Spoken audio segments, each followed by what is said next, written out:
새벽 2시, 나는 남편이 우리 집 안방에서 옆집이 혼녀를 껴안고 자고 있는 것을 보았다. 그 자리에서 머리채를 잡는 대신 나는 조용히 뒤로 물러나 미친 계획을 세우기 시작했다. 3일 후 그들이 내 집에서 파티를 벌이고 있을 때 나는 더 이상 그의 소유가 아닌 집문서를 들고 치명적인 서프라이즈와 함께 돌아왔다. 불을 켜는 순간 나는 그의 얼굴에 퇴거 통보서를 던지며 말했다. 본 이야기가 시작되기 전에 이 이야기를 시청하시는 분들이 어느 지역에 계신지 댓글로 남겨주세요. 이 채널이 더욱 성장하여 더 흥미로운 이야기를 전해드릴 수 있도록 좋아요와 구독도 잊지 마세요.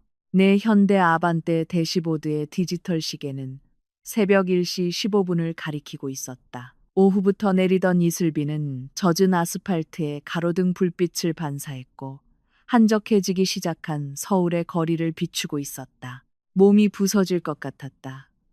올해 감사 시즌은 정말 지옥 같았다. 회계법인의 시니어 감사로서 요즘 몇 달은 그야말로 최악이었다.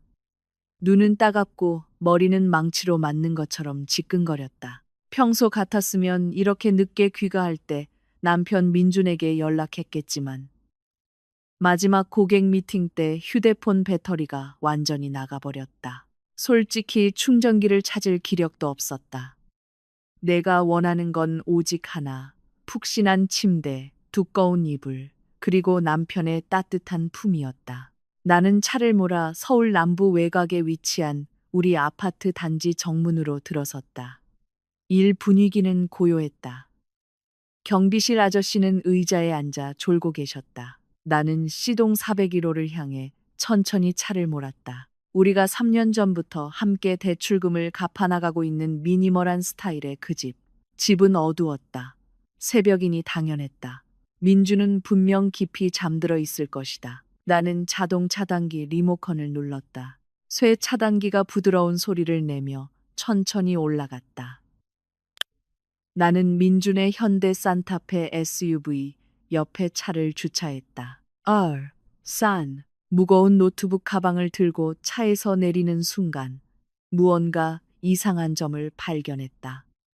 평소 깔끔하게 정돈되어 있던 신발장 옆 현관에 낯선 신발 한 켤레가 놓여 있었다. 현관의 희미한 불빛 때문에 눈을 가늘게 떠야 했다.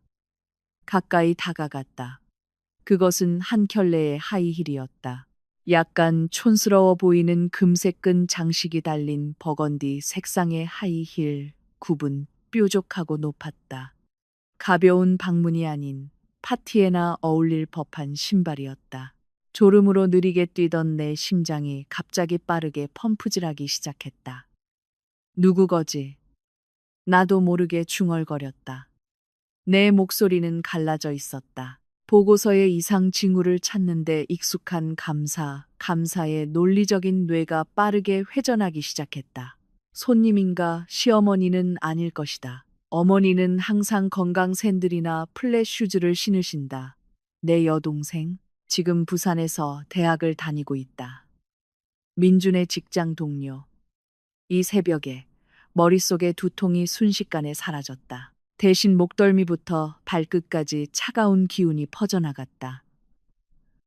내 직감은 무언가 잘못되었다고, 아주 크게 잘못되었다고 말하고 있었다. 나는 가방을 뒤져 비상 열쇠를 찾았다. 현관문 열쇠 구멍에 열쇠를 넣는 손이 미세하게 떨렸다. 딸깍. 문이 열렸다. 고요했다. 부엌 쪽에서 들려오는 냉장고 소음만이 유일했다. 내가 항상 켜두는 라벤더 향 방향제 냄새가 희미하게 났다. 하지만 어째서인지 오늘따라 유난히 예민해진 내 코는 다른 냄새를 맡았다. 달콤하고 자극적이며 값싼 여성 향수 냄새. 내 부드러운 향수와는 전혀 다른 향이었다. 나는 소리 없이 신발을 벗었다. 숨을 참으며 어두운 거실을 살금살금 걸었다. 노트북 가방은 소파에 아무렇게나 던져두었다. 내 발걸음은 1층 안방 앞에서 멈췄다. 문은 굳게 닫혀 있었지만 내 시선은 그 옆에 손님방 문으로 향했다. 문이 살짝 열려 있었다. 손가락 하나 들어갈 정도의 틈이었지만 그 사이로 노란색 무드 등 불빛이 새어나오고 있었다. 왜 손님 방에 사람이 있지? 그리고 왜 손님 방에 에어컨이 켜져 있는 거지? 밖에서 에어컨 실외기가 조용히 돌아가는 소리가 들렸다. 내 발은 그 문틈으로 향했다. 가까워질수록 방 안에서 들려오는 규칙적인 숨소리가 선명해졌다. 두 사람의 숨소리. 나는 손님방 문 앞에서 석상처럼 굳어버렸다. 손을 들었다. 문을 밀어 열까 망설였다. 이성과 감정이 격렬하게 싸웠다. 내 안의 한 부분이 소리쳤다. 서연아, 열어.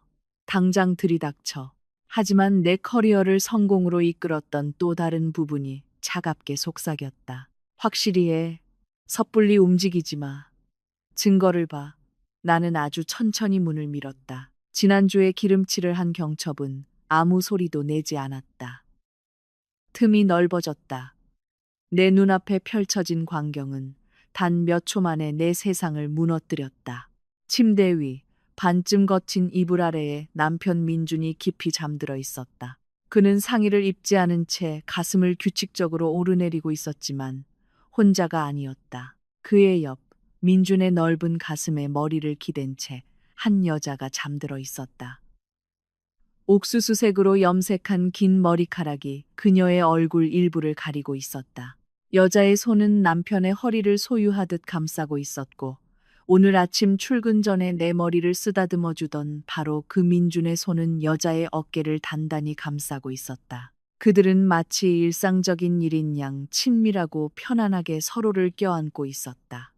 나는 그 여자를 알아보았다. 얼굴이 머리카락에 가려져 있었지만 얇은 잠옷 너머로 드러난 왼쪽 어깨의 점을 알아보았다. 그녀는 시동 101호에 사는 젊은 이혼녀 유진이었다. 우리 집에서 겨우 3집 떨어진 곳. 유진이 작년에 해고되기 전 민준의 옛 직장 동료. 설탕을 빌리러 자주 오던 여자. 아침 조깅 때마다 상냥하게 인사하던 여자. 내 결혼 생활이 얼마나 화목해 보이는지 칭찬하던 여자. 유진. 그 이름이 목구멍에 걸려 나오지 않았다. 고통은 즉시 찾아오지 않았다. 먼저 찾아온 것은 메스꺼움이었다. 속이 심하게 울렁거렸다. 토하고 싶었다. 있는 힘껏 소리 지르고 그들을 깨우고 적은 발 머리채를 휘어잡고 민준의 뺨을 정신 차릴 때까지 때리고 싶었다. 나는 한 걸음 앞으로 나아갔다. 마룻바닥이 작게 삐걱거렸다. 민준이 살짝 움직였지만 깨지는 않았다. 그는 그저 유진을 더 꽉 껴안을 뿐이었다. 그 모습은 물리적인 따기보다 더 고통스러웠다. 그것은 민준에게 유진이 단순한 하룻밤 상대가 아니라는 증거였다. 그곳에는 편안함이 있었다. 뜨겁고 굵은 눈물이 뺨을 타고 흐르기 시작했다. 하지만 나는 소리를 내지 않았다. 왼손으로 내 입을 막았다. 멍청하게 굴지 마, 서연아. 멍청하게 굴지 마. 마음속으로 되뇌었다.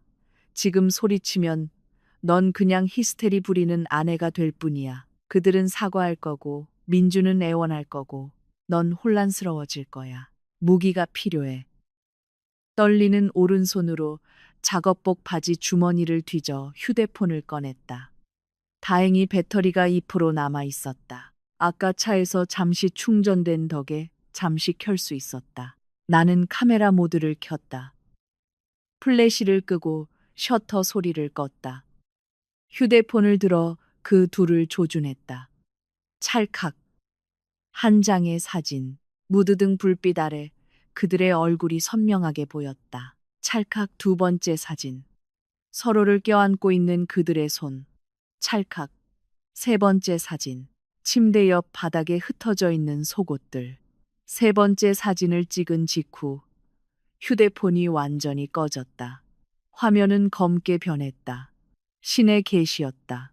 충분하다. 증거는 확보됐다. 이제 어떻게 해야 할까? 그들을 깨운다. 아니다. 나는 민준의 얼굴을 다시 보았다.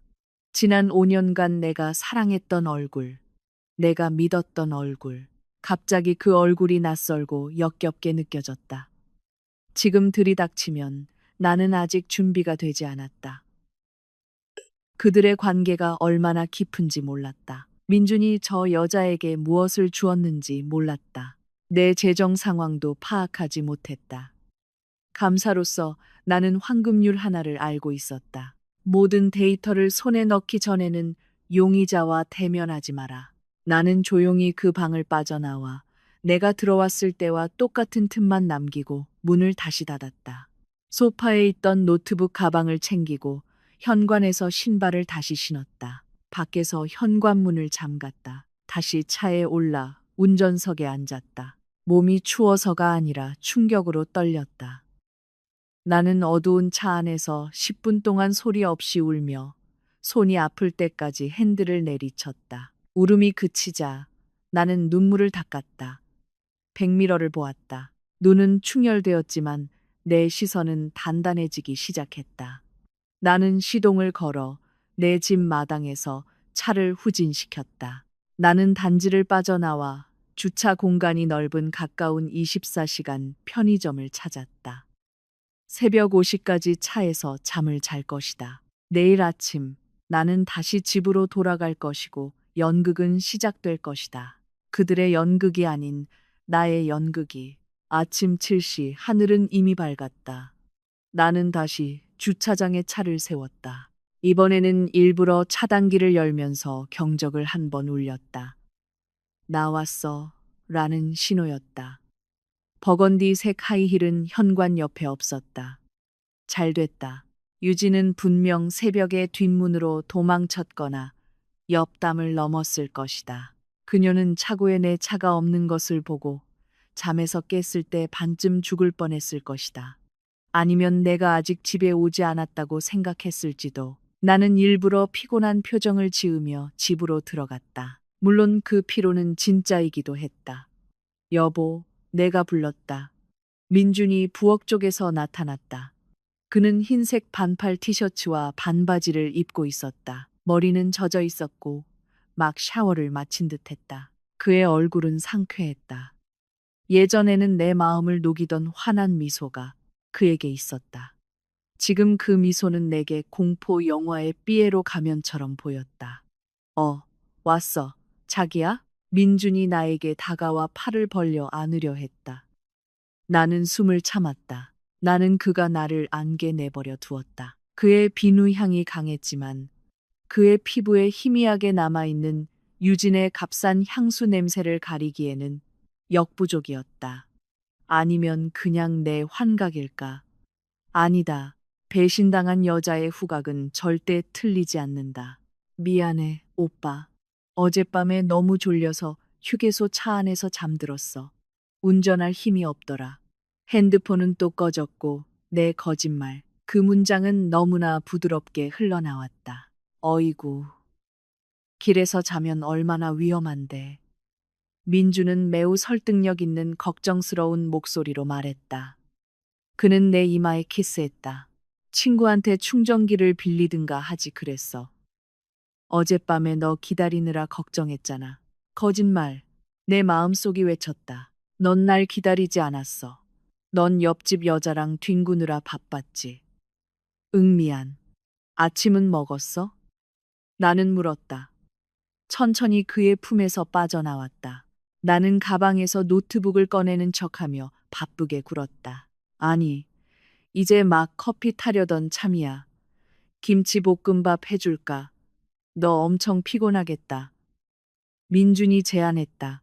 그는 부엌으로 돌아섰다. 그가 등을 보였을 때 나는 그의 목덜미를 훑어보았다. 그의 티셔츠가 약간 낮았다. 거기 왼쪽 목덜미에 희미한 붉은 자국이 있었다. 비누로 세게 문지른 것 같았지만 흔적은 여전히 남아 있었다. 키스마크. 피가 끓어올랐다. 내 손은 옆에서 주먹을 쥐었다. 식탁에 있는 꽃병을 집어 그의 머리에 내리치고 싶은 충동이 들었다. 하지만 나는 참았다. 나는 감사다. 침착해야 한다. 좋지. 스팸 넣어서 특별하게 해줘. 내 목소리는 정상적으로 들렸다. 나 자신이 놀라웠다. 나는 식탁에 앉아 민준이 양파를 써는 모습을 지켜보았다. 오빠, 어젯밤에 몇 시에 잤어? 나는 떠보았다. 민준의 등이 순간적으로 굳었다가 1초도 안 되어 다시 이완되었다. 일찍 10시쯤에 잤어. 네가 없어서 쓸쓸하더라. 그래? 손님이나 뭐 그런 거 없었고. 민주는 주걱을 들고 돌아섰다. 그의 얼굴은 죄책감 없이 평온했다. 없었어. 누가 밤늦게 찾아오겠어. 왜 그래? 아니야. 아까 경비실 앞에서 낯선 차가 주차되어 있길래 우리 집에 온 줄 알았지. 나는 즉흥적으로 지어냈다. 잘못 봤겠지. 너무 졸려서 그랬나 보네. 민주는 작게 웃고는 다시 가스레인지로 향했다. 나는 그 등을 차가운 시선으로 바라보았다. 너는 불장난을 하고 있어, 민준.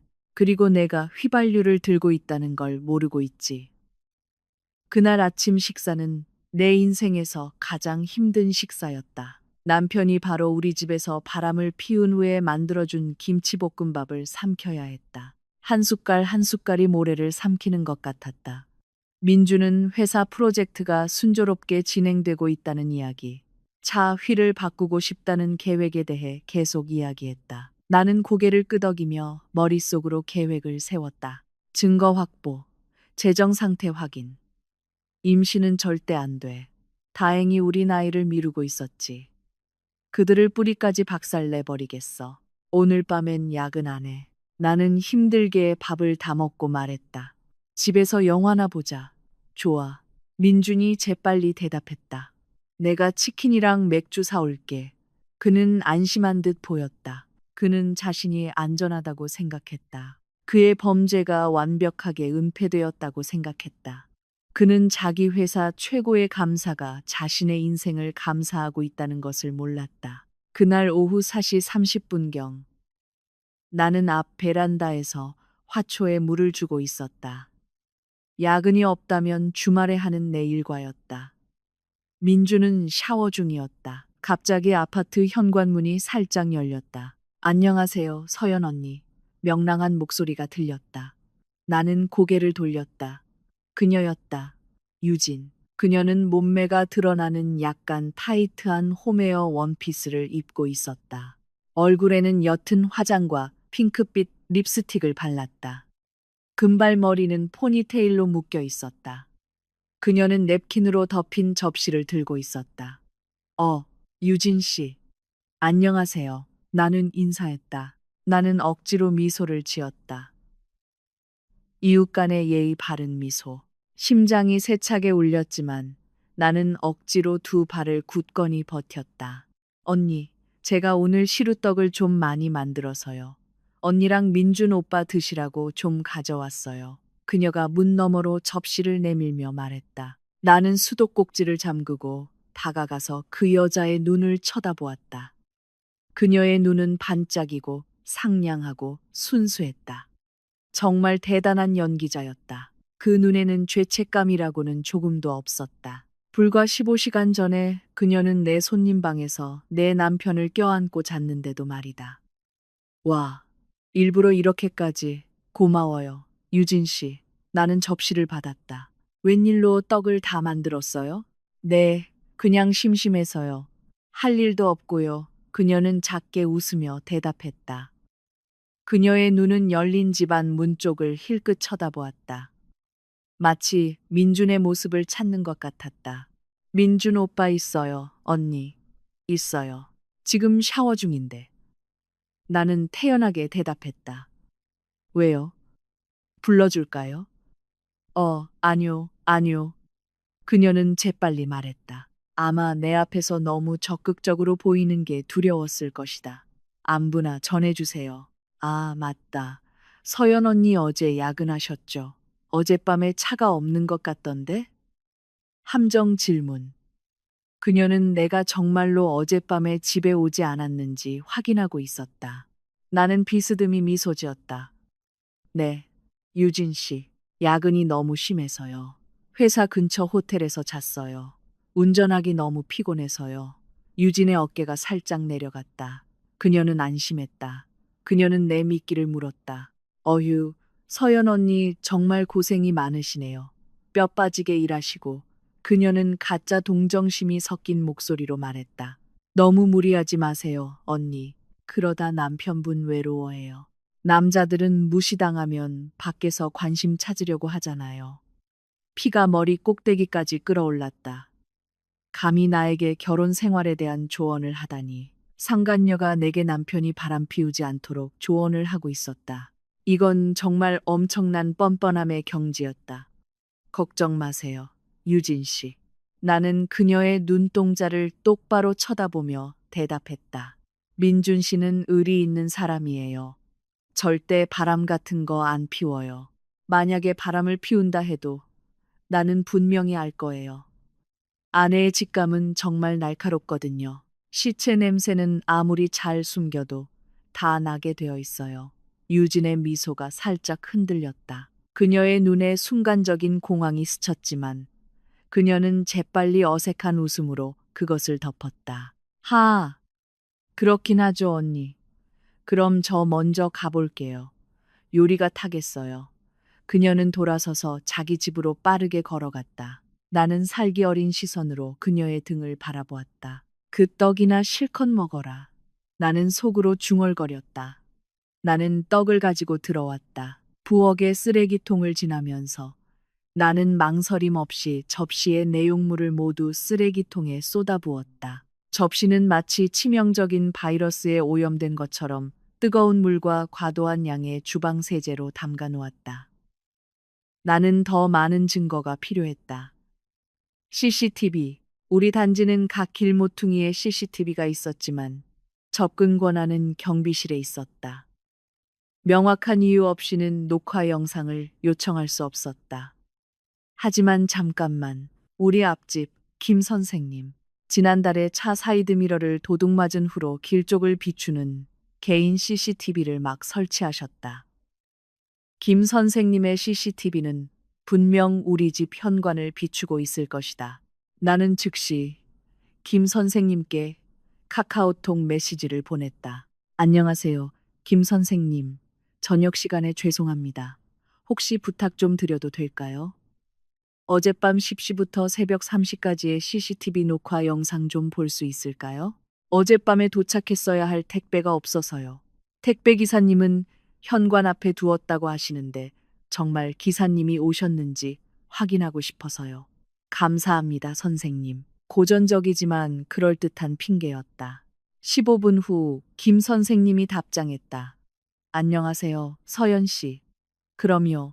나중에 아들이 집에 오면 구글 드라이브로 파일 보내드릴게요. 아들이 그런 건 잘 알거든요. 완벽했다. 그날 밤 민준이 깊이 잠든 후 나는 그에게 멀미약 몇 방울을 섞은 우유 한 잔을 주었다. 저용량으로 내가 활동하는 동안 깨지 않도록 깊이 잠들게 할 목적이었다. 나는 방에서 몰래 빠져나왔다. 나는 노트북을 식탁으로 가져왔다. 불은 끄고 오직 노트북 화면 불빛에만 의지했다. 감사 시간이다. 회계사이기도 한 아내로서 나는 대부분의 가게를 관리했다. 하지만 우리는 미래를 위한 공동 계좌 하나를 가지고 있었고, 민주는 자신의 운영비를 위해 개인 급여 계좌를 가지고 있었다. 그동안 내가 저지른 실수는 너무 믿었다는 것이다. 나는 그의 사생활을 존중했기 때문에 그의 급여 계좌 거래 내역을 거의 확인하지 않았다. 치명적인 실수였다. 나는 민준의 인터넷 뱅킹 비밀번호를 알고 있었다. 우리 둘의 생일. 고전적이고 어리석었다. 나는 로그인했다. 거래 내역 페이지가 로딩되는 동안 심장이 세차게 뛰었다. 페이지가 열리자마자 나는 지난 6개월간의 거래 내역 데이터를 다운로드했다. 분석하기 쉽도록 엑셀로 옮겼다. 내 감사로서의 눈은 즉시 이상한 패턴들을 스캔했다. 그리고 역시나 패턴은 매우 명확하고 깔끔했다. 첫째, 매월 25일 월급날에 300만 원의 정기적인 현금 인출이 있었다. 설명은 항상 현금이었다. 민주는 매달 300만 원의 현금이 왜 필요했을까? 주유비와 점심값은 이미 별도의 항목으로 있었다. 둘째, 박선우라는 이름의 계좌로 정기적인 이체가 있었다. 처음에는 직장 동료라고 생각했지만 금액이 이상했다. 지난달 150만 원, 두 달 전 150만 원, 석 달 전 500만 원. 큰 금액이었다. 나는 구글 검색 엔진에서 박선우라는 이름을 확인했다. 결과 없음. 너무 흔한 이름이었다. 나는 내 모바일 뱅킹 앱을 통해 계좌 번호를 확인해 보았다. 이체하는 척했다. 전체 이름이 나타났다. 박선우.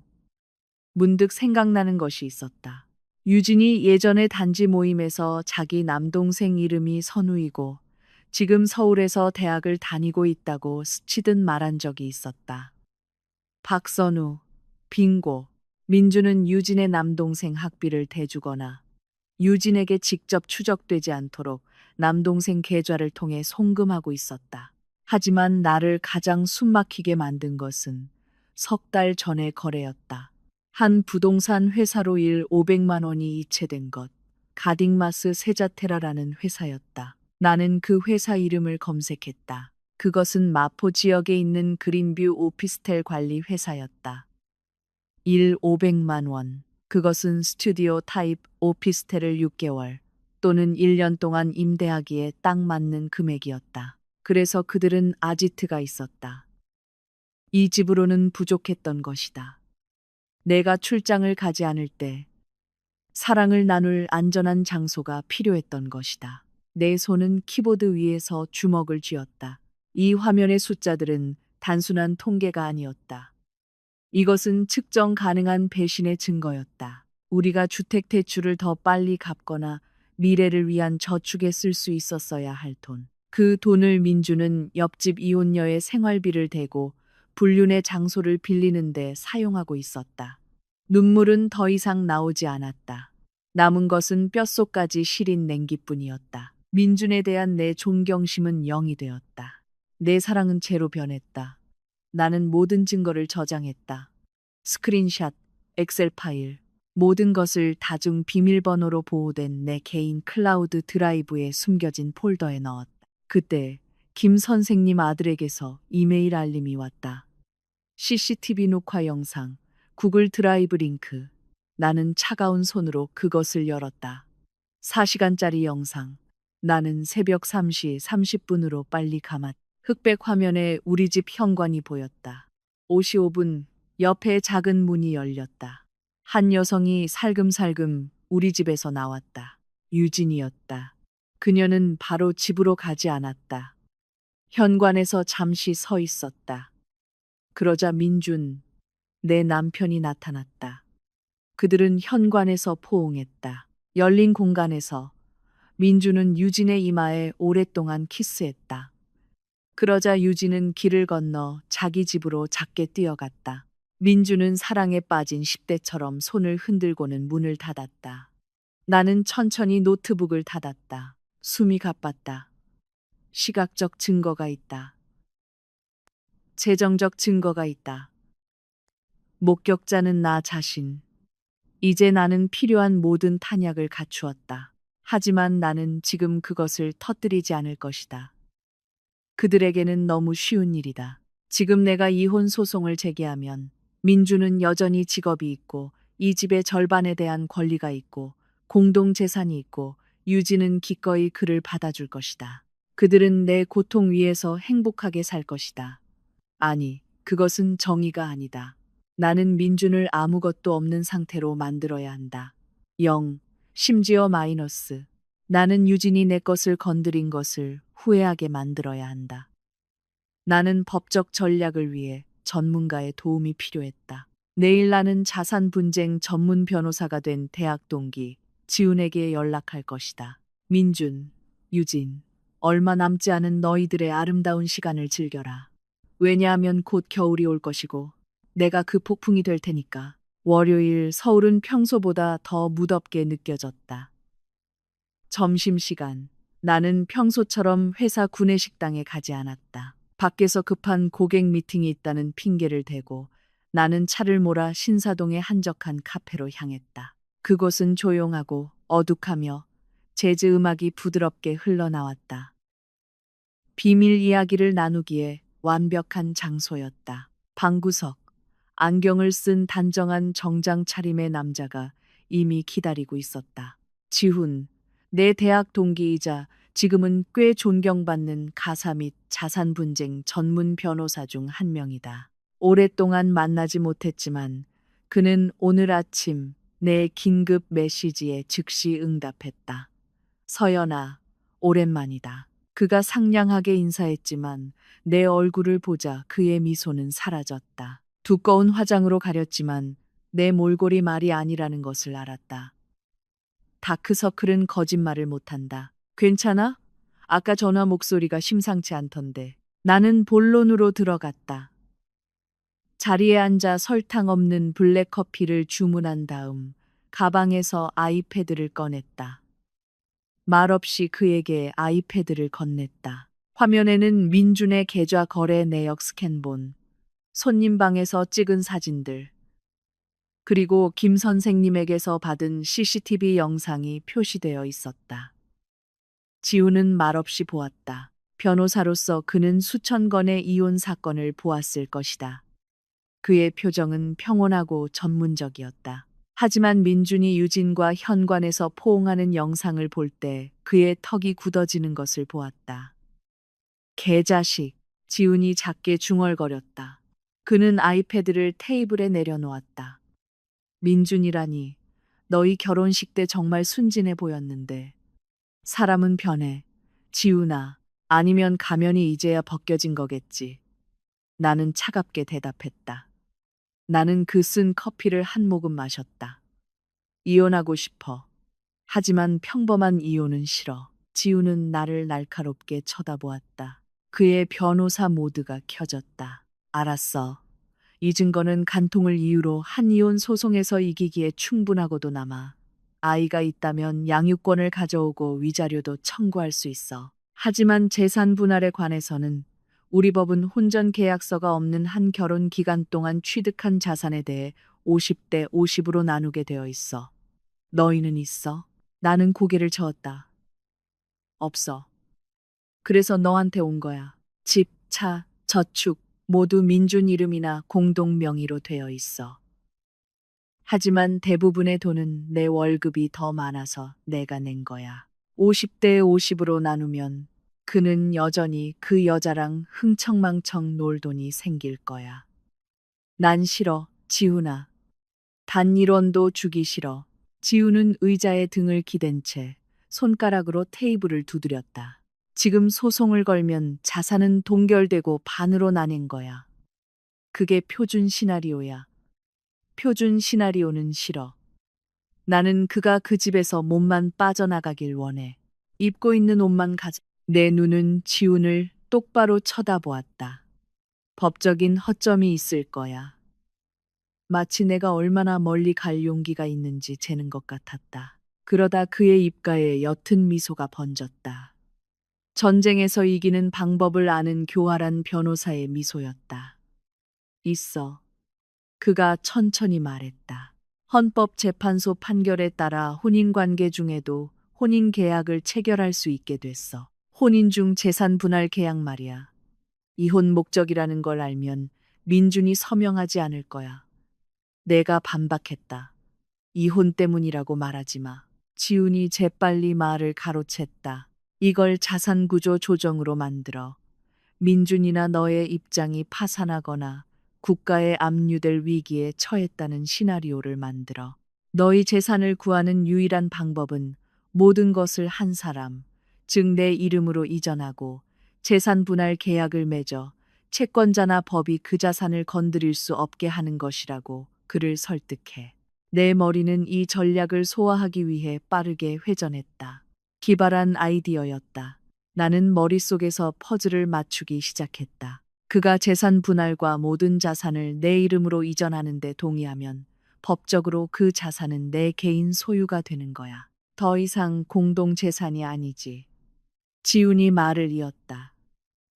그리고 일주일이나 한 달 후에 네가 이혼 소송을 제기하면 그는 그 자산에 대해 아무런 권리가 없어. 그가 스스로 자발적으로 법적으로 포기한 거니까 나는 미소 지었다. 지난 24시간 만에 첫 미소였다. 초안 만들어줘. 지훈아. 그가 나중에 반박할 여지가 없는 가장 구속력 있는 걸로. 알았어. 하지만 서연아, 지훈이 나를 심각하게 쳐다보았다. 이건 아카데미 상급 연기가 필요해. 넌 그를 반쯤 죽을 정도로 겁먹게 만들어야 해. 패닉에 빠진 사람은 작은 조항들을 읽지 않아. 패닉에 빠진 사람은 그저 살아남고 싶어 할 뿐이야. 걱정 마. 나는 물건을 챙기며 대답했다. 어제 아침부터 연극 연습 중이니까. 그날 밤 나는 첫 번째 심리 공격을 시작했다. 나는 일부러 창백한 얼굴로 밤늦게 집에 들어왔다. 머리는 약간 헝클어져 있었다. 집에 들어서자 TV를 보고 있던 민준에게 인사하지 않았다. 나는 바로 일 가방을 소파에 던지고 앉아 관자놀이를 마사지했다. 길고 무거운 한숨과 함께 뭔가 잘못됐다고 느낀 민준이 TV를 껐다. 왜 그래, 자기, 아파. 나는 눈물이 그렁그렁한 눈으로 그를 쳐다보았다. 연기가 시작되었다. 오빠, 나 무서워. 민준이 내 옆으로 옮겨 앉아 내 어깨를 감쌌다. 그의 손길이 역겨웠지만 나는 참았다. 무섭다고? 왜? 회사에 큰일이 났어. 정말 심각해. 오빠, 작년에 내가 감사했던 큰 클라이언트가 자금 세탁과 비자금 조성 사건에 연루됐대. 오늘 검찰이 회사에 들이닥쳤어. 그 프로젝트를 맡았던 모든 감사팀이 조사를 받았어. 내 목소리가 떨렸다. 회사 파트너 변호사님이 그러는데 감사도 과실 혐의로 기소될 가능성이 있대. 그렇게 되면 수십억 원의 민사 손해배상 소송을 당할 수도 있어. 민준의 눈이 휘둥그레졌다. 수십억이라는 단어는 효과적인 기폭제였다. 민준은 돈을 사랑했고 가난해지는 것을 두려워했다. 그래서 우리랑 무슨 상관인데? 그가 당황하며 물었다. 내가 피고로 지정되면 법원이 내 모든 자산을 압류할 수 있어, 오빠. 그리고 우린 재산 분할 계약이 없기 때문에 당신 재산도 공동 재산으로 간주돼. 당신 재산도 손해배상을 위해 압류될 수 있다고 내가 설명했다. 이것은 민준 같은 법률 문외한에게는 그럴듯하게 들리는 전문 용어로 포장된 거짓말이었다. 민준의 얼굴이 창백해졌다. 그는 침을 삼켰다. 이 집, 내 차, 전부다. 응. 나는 극적으로 대답했다. 당신 퇴직연금까지도. 결혼 생활 중에 있는 모든 것이 압류담보가 될 수 있어. 민주는 거실을 서성거렸다. 식은땀이 이마에 맺히기 시작했다. 나는 그가 무슨 생각을 하는지 알았다. 내 운명이 아니었다. 그는 자신의 안락한 삶의 운명을 생각하고 있었다. 가난해지면 유진을 어떻게 부양할 수 있을지 생각하고 있었다. 그럼 어떻게? 서연아? 내 회사 때문에 우리가 거지가 될 순 없잖아. 그의 목소리가 비난조로 변하기 시작했다. 그의 본성이 드러났다. 그는 내가 감옥에 갈지 묻지 않았다. 그는 우리가 거지가 될지 물었다. 나도 모르겠어, 오빠. 머리가 너무 아파. 나는 손에 얼굴을 묻고 우는 척했다. 하지만 손바닥 뒤에서 내 눈은 마르고 날카롭게 그의 움직임을 주시하고 있었다. 방법이 있을 거 아냐. 넌 똑똑하잖아, 서연아. 방법을 찾아봐. 그가 재촉했다. 나는 천천히 얼굴을 들고 절망적이지만 희망에 찬 눈빛으로 그를 쳐다보았다. 한 가지 방법이 있긴 해. 아까 친구 지훈이 변호사가 조언해 줬는데 나는 망설이는 듯 천천히 말했다. 뭐? 뭔데? 민준이 재빨리 달려들었다. 재산 분할. 나는 속삭였다. 우린 최대한 빨리 재산 분할 계약을 해야 해. 날짜를 소급 적용하거나 자산이 우리 둘의 것이 아니라 법적으로 안전한 한 사람의 소유인 것처럼 만들어야 해. 하지만 이건 복잡해, 오빠. 복잡해도 상관없어. 재산만 안전하다면 민준이 외쳤다. 어떻게 하는 건데? 지훈이한테 자세히 물어볼게. 하지만 핵심은 법에 손이 닿지 않는 곳으로 자산을 구출하는 거야. 그날 밤 민주는 잠을 이루지 못했다. 그는 내 옆에서 불안해했다. 나는 그를 등지고 어둠 속에서 미소 지었다. 두려움은 사랑보다 훨씬 강력한 동기부여 요인이다. 그리고 민주는 지금 반쯤 죽을 정도로 두려워하고 있었다. 다음 날, 나는 그 두려움이 민준의 머릿속에서 하루 종일 발효되도록 내버려 두었다. 나는 오후까지 그에게 연락하지 않았다.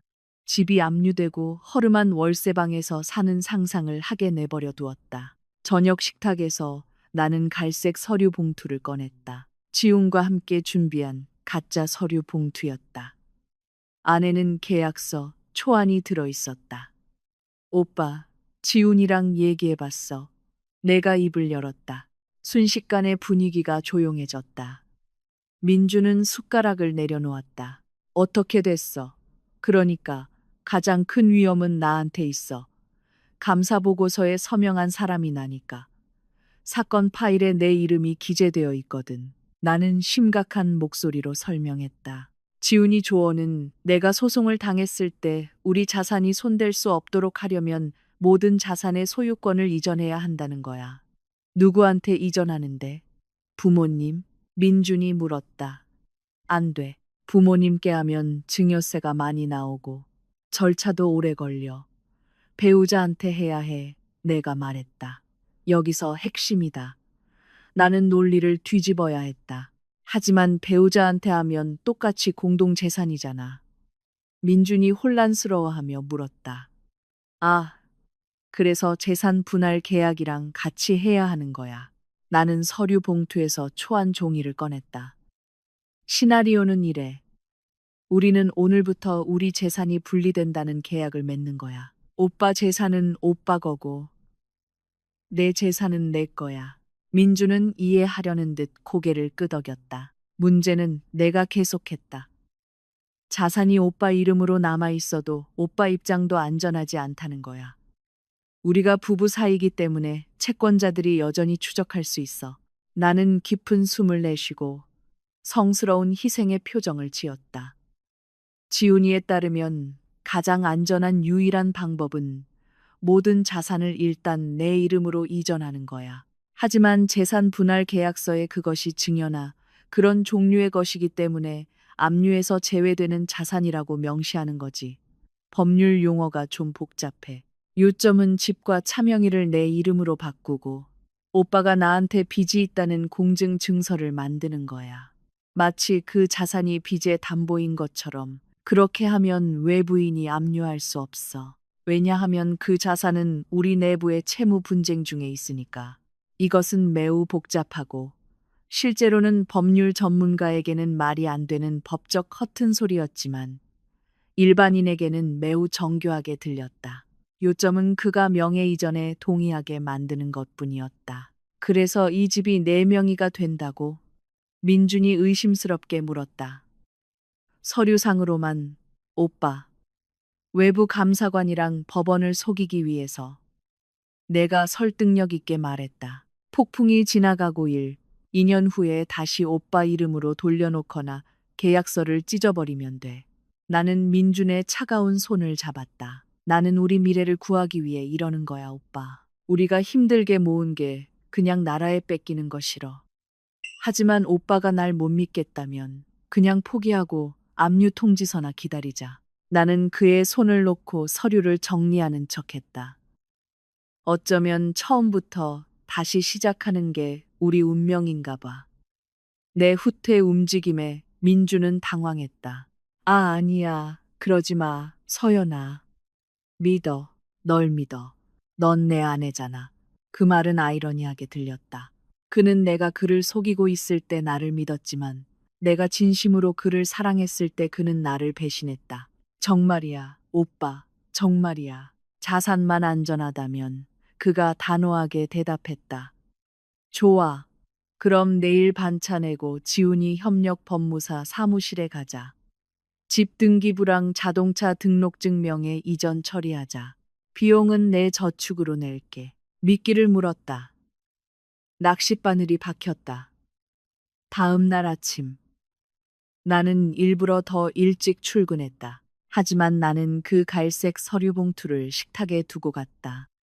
나는 민준이 그것을 다시 읽거나 더 심하게는 그의 새로운 정신적 조언가인 유진과 상의할 것이라는 것을 알았다. 그리고 내 추측은 맞았다. 어젯밤 민준의 일, 가방 옆 주머니에 몰래 넣어둔 작은 USB 모양의 도청기에서 나는 점심시간에 그들의 대화를 들었다. 민준은 유진을 만난 모양이었다. 배경 소리는 차 안 같았다. 시동이 걸려 있고 에어컨이 윙윙거렸다. 자기 아내가 거짓말하는 거 아니라고 확신해.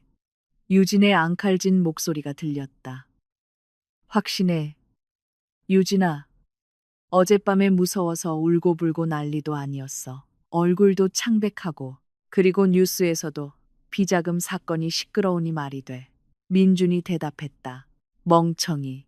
그는 스스로 뉴스와 내 이야기를 꿰맞추고 있었다. 그래서 집 명의를 그녀한테 넘겨준다고. 응, 압류 안 당하려고. 나중에 상황 좋아지면 다시 돌려놓을 거야. 잠시 침묵이 흘렀다. 나는 유진의 교활한 머리가 굴러가는 것을 상상할 수 있었다. 오빠, 유진의 목소리가 부드럽고 애교스럽게 변했다. 이건 우리한테 오히려 좋은 기회야. 무슨 뜻이야? 자산이 그녀 이름으로 안전하게 옮겨졌다는 건 압류로부터 안전하다는 거잖아. 그럼 나중에 너희가 이혼할 때 오빠는 여전히 재산 분할을 요구할 수 있잖아. 내 말은 그 집은 결혼하고 산 거니까. 누구 명의든 법적으로는 반반이야. 유진은 아는 척했다. 그녀는 민준이 서명할 재산 분할 계약의 개념을 이해하지 못했다. 그녀는 그것이 단순한 명예 이전이라고 생각했다. 그렇긴 하지. 민준이 망설이며 대답했다. 오히려 좋아, 오빠. 서연이가 법적 리스크를 다 짊어지게 해. 무슨 일 있으면 그녀 이름이 더러워지게 놔둬. 오빠는 깨끗하잖아. 나중에 회사 일 끝나거나 우리가 준비되면 그녀랑 이혼하고 재산 분할로 집값 절반을 요구해. 그 돈으로 더 좋은 동네에 새 집 살 수 있잖아. 녹음을 들으며 피가 끓었다. 이 여자는 얼마나 사악한가. 그녀는 내 남편뿐만 아니라 나를 강탈하고 싶어 했다. 너 말이 맞네. 민준이 동의했다. 너 정말 똑똑하다. 알았어, 서명할게. 의심하는 것처럼 보이지 않게 그녀가 이겼다고 느끼게 놔두자. 사실은 우리가 에이스 카드를 쥐고 있는 건데 그녀가 서류 처리하고 법무사 비용 내느라 바쁘게 놔둬. 나는 내 사무실 책상에서 씁쓸하게 웃으며 녹음을 껐다. 고마워, 유진. 너의 탐욕이 내 길을 오히려 순탄하게 만들어줬네. 넌 네가 민준을 부추겨 나를 속이고 있다고 생각하겠지만 사실 넌 그를 내가 파놓은 낭떠러지로 밀어넣고 있는 거야. 넌 민준이 서명할 문서에 이런 조항이 들어있다는 걸 모르지. 을민준은 해당 자산에 대한 모든 권리, 청구, 이익을 영구히 포기하며 해당 자산을 갑서연의 단독 소유로 인정한다. 유진은 방금 내 최고의 조수가 되었다. 서초동 법무사 김장 사무소. 오후 2시. 방은 차가웠고 오래된 종이와 라임향 방향제 냄새가 났다. 커다란 티크 나무 테이블 위에는 지훈과 그의 동료인 김 법무사가 준비한 서류들이 쌓여 있었다. 민주는 내 옆에 앉아 있었고 테이블 아래에서 다리를 불안하게 떨고 있었다. 그는 긴장해 보였지만 나를 의심해서가 아니라 내가 꾸며낸 가상의 검찰 때문에 두려워하는 것이었다. 위험 있는 중년 남성인 김 법무사는 빠르고 단조로운 목소리로 증서의 조항들을 읽어내려갔다. 지루한 법률 용어, 사람들이 세부 사항을 주의 깊게 듣지 않게 만드는 표준적인 전술이었다. 이은 이에 재산 분할에 동의하며 등기번호 1024호에 대한 소유권을 포기하고 민주는 가끔 손목시계를 힐끗 보며 고개만 끄덕였다. 그는 이 일이 빨리 끝나길 원했다.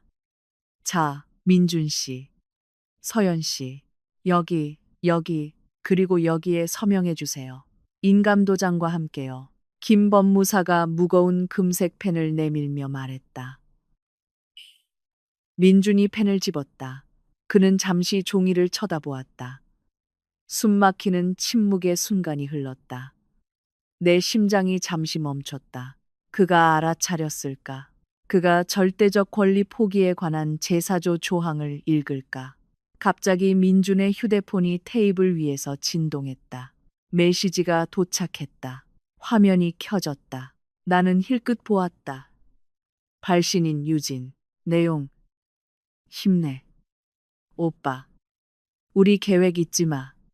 뽀뽀. 민주는 그 메시지를 보고 옅은 미소를 짓더니 망설임 없이 10영원짜리 인지 위에 자신의 서명을 꾹 눌렀다. 쓱 하는 펜 소리가 내 귀에는 가장 아름다운 음악처럼 들렸다. 우리 결혼식 노래보다 더 아름다웠다. 그는 재산분할 증서에 서명했다. 그는 집을 내 명의로 이전하는 증여 증서에 서명했다. 그는 나중에 그의 허락 없이 차를 팔 수 있도록 판매 위임장에도 서명했다. 됐습니다, 법무사님. 민준이 펜을 내려놓으며 말했다. 그는 안도의 한숨을 내쉬었다. 안전하겠죠, 법무사님? 자산이 압류될 일은 없겠죠? 김 법무사는 의미심장한 미소를 지으며 나를 힐끗 쳐다보았다. 그는 실제로 무슨 일이 일어나고 있는지 정확히 알고 있었지만 법무사로서 그의 임무는 당사자들이 서명할 때 의식이 있는지 확인하는 것뿐이었다. 법적으로 이 자산은 이제 완전히 분리되어 서연 씨의 절대적인 단독 소유가 되었습니다. 제3자가 민준 씨에게 소송을 걸어도 이 자산을 건드릴 수 없을 겁니다. 그 문장은 이중적인 의미를 담고 있었다. 제3자인 채권자도 건드릴 수 없고 당사자인 민준 씨도 더 이상 건드릴 수 없다는 것. 하지만 민준은 그 아이러니를 알아채지 못했다. 다행이다. 민준이 말했다. 그는 나를 돌아보며 내 손을 잡았다.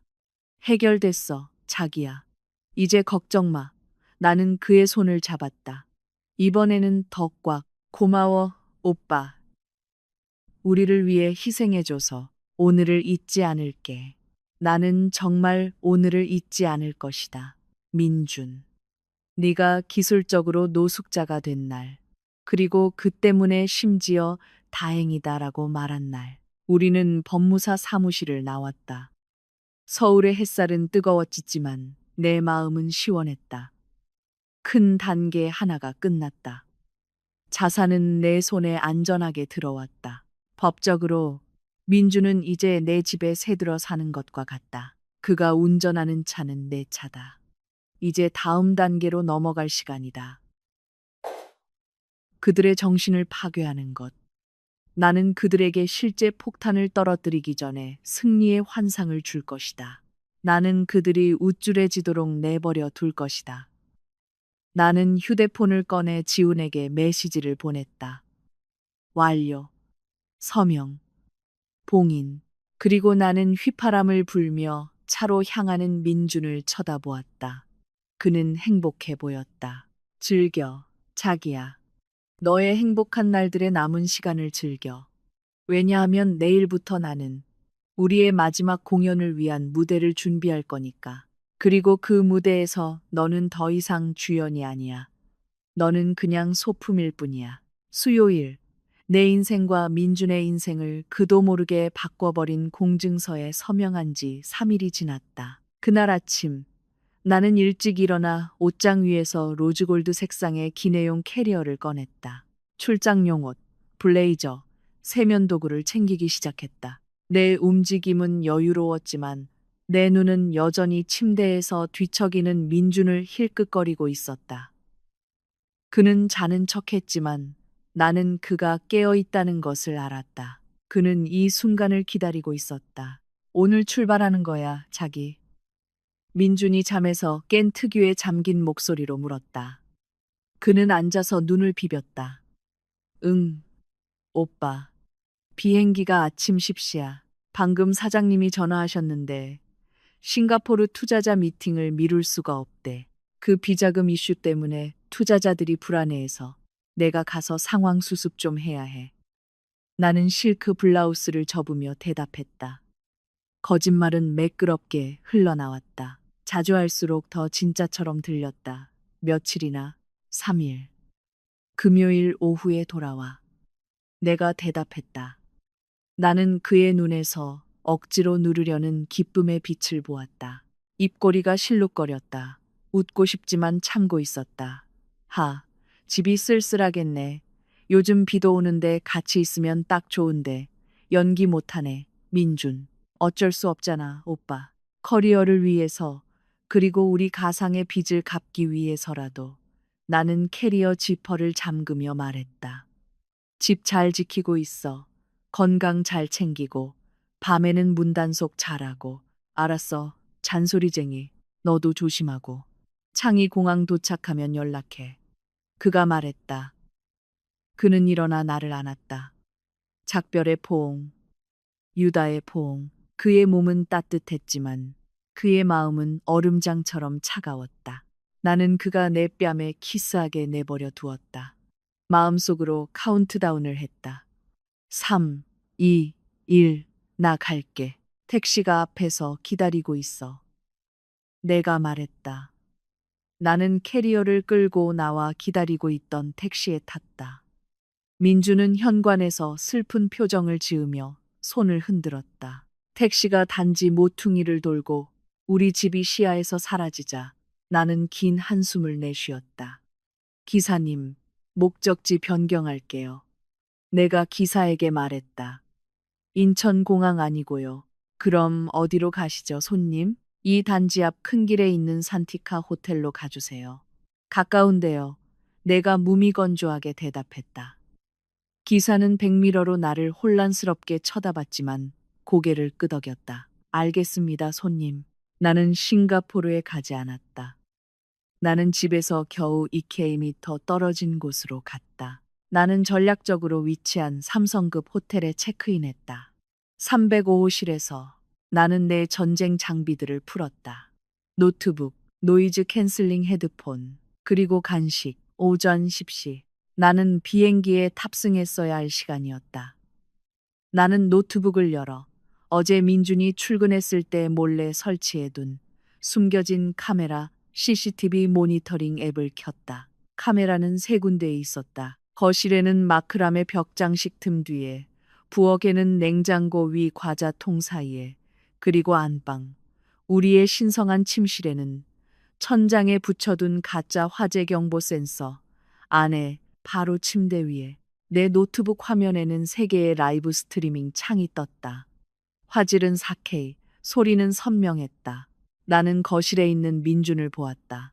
그는 통화 중이었다. 얼굴은 밝고 명랑했다. 다리는 커피 테이블 위에 올려져 있었다. 그 테이블은 비싼 유리로 되어 있어 내가 항상 못하게 하던 행동이었다. 여보세요, 자기야. 안전해. 그 마귀 할멈 날아갔어. 응, 진짜야. 아까 출발했어. 지금 이리로 와. 보고 싶어 죽겠어. 응, 갈아입을 옷도 챙겨와. 우리 3일 동안 실컷 즐기자. 나는 헤드폰을 꼈다. 민준의 웃음소리가 내 귀에 선명하게 들렸다. 마귀 할멈. 나는 그의 말을 따라 중얼거렸다. 예전에 나를 부르던 애칭은 천사였지. 이제는 마귀 할멈인가? 내가 사는 그 집의 대출금을 갚기 위해 내가 바쁘게 일한다는 이유만으로. 좋아, 민준. 이 마귀 할멈이 마법을 보여주지. 오전 11시, 초인종이 울렸다. 노트북 화면으로 나는 민준이 작은 걸음으로 달려가 문을 여는 것을 보았다. 유진이 거기 서 있었다. 이번에는 뒷문으로 몰래 들어오지 않았다. 그녀는 턱을 높이 쳐들고 정문으로 들어왔다. 마치 휴가에서 돌아온 새 안주인처럼 그녀는 큰 토트백을 들고 있었다. 오빠, 그녀가 애교스럽게 외치며 바로 민준에게 뛰어들어 안겼다. 유진의 다리가 내 남편의 허리에 감겼다.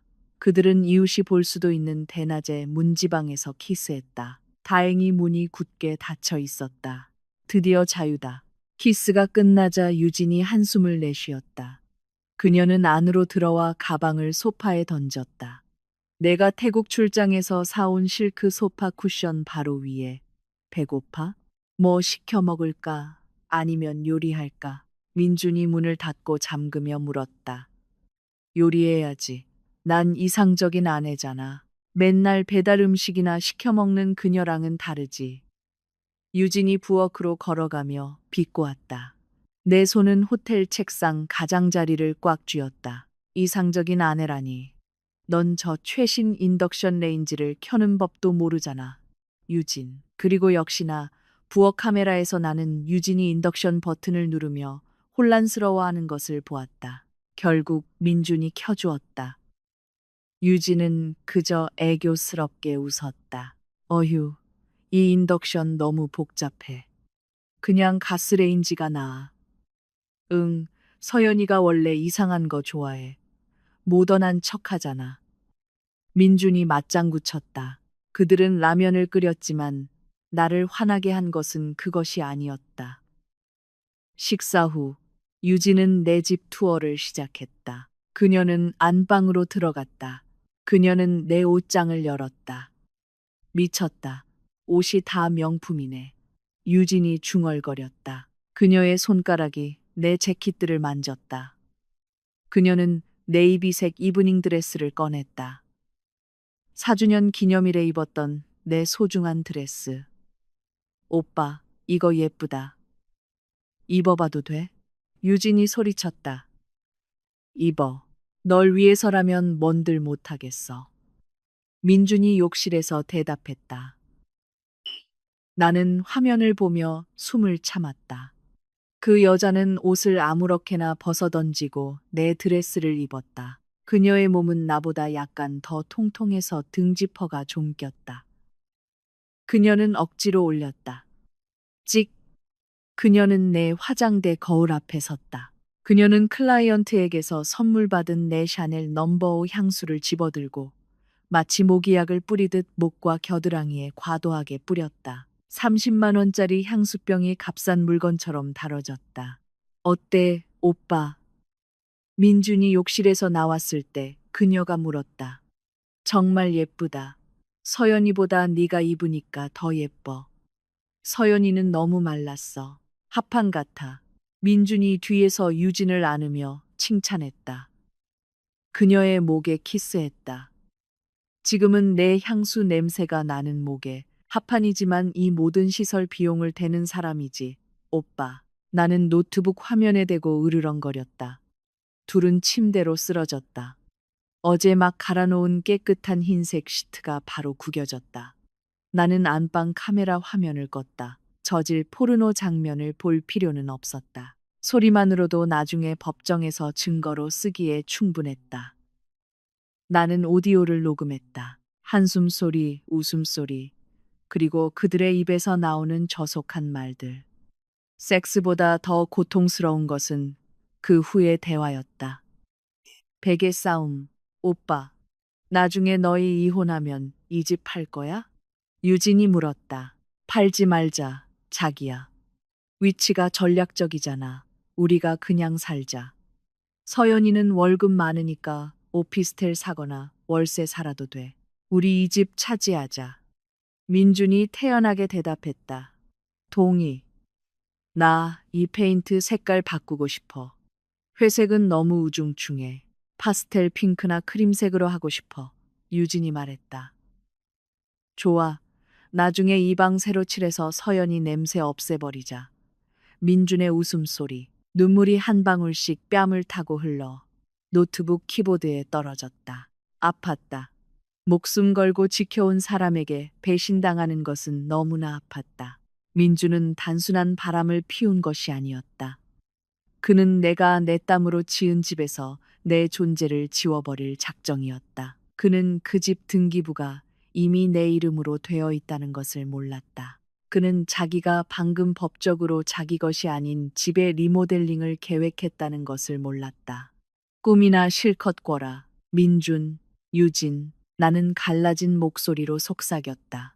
왜냐하면 곧 내가 가장 거친 방법으로 너희를 깨워줄 테니까. 둘째 날, 목요일.